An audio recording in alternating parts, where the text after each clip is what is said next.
દાસજી કતારગામ સુરત, શાસ્ત્રી સ્વામી નંદ કિશોરદાસજી વડતાલ, શાસ્ત્રી સ્વામી ભક્તિ સ્વરૂપદાસજી વડતાલ, શાસ્ત્રી સ્વામી હરિપ્રકાશદાસજી વડતાલ અને શાસ્ત્રી સ્વામી નારાયણ ચરણદાસજી મેદપુર, આ યુવાન સંતો શાસ્ત્રી સ્વામી સૂર્યપ્રકાશદાસજીને અને શાસ્ત્રી સ્વામી સત્યપ્રકાશદાસજીને સુંદર મજાનો હાર પહેરાવી હનુમાનજી મહારાજ વક્તાશ્રી પાસે ઉભા રહ્યો ને ત્યાં સુંદર મજાની હનુમાનજી મહારાજની મૂર્તિ અર્પણ કરી અમારા બ્રહ્મચારી મહારાજ હનુમાનજી મહારાજને લઈને આવ્યા છે. ભાઈ આવી જાઓ, ચાલો ચોકમાં આવી જાઓ. વાહ, આવો આપણે સૌ તાળીઓના ગડગડાટથી વધાવીએ અને શાસ્ત્રી સ્વામીને બંનેને એક ભેગો હાર પહેરાવી ગયો. ભેગો પહેરાવો અને હવે જોઈએ યુવાન સંતોમાં કેટલીક તાકાત છે. ઉપાડો જી, જગત પ્રકાશ સ્વામી ઉપાડવા પડે. આટલો મોટો મહોત્સવનો ભાર જેમણે ઉપાડ્યો છે એ સંતોને અમારા યુવાન સંતોએ ઉપાડવા પડે.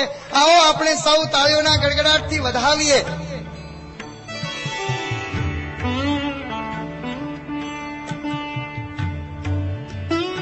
વિશ્વના અનેક સંપ્રદાયોમાં માત્ર સ્વામિનારાયણ સંપ્રદાય એક એવો સંપ્રદાય છે કે જેની પાસે આવા યુવાન વિદ્વાન સંતો છે. આ સંતો આટલા મોટા ઉત્સવ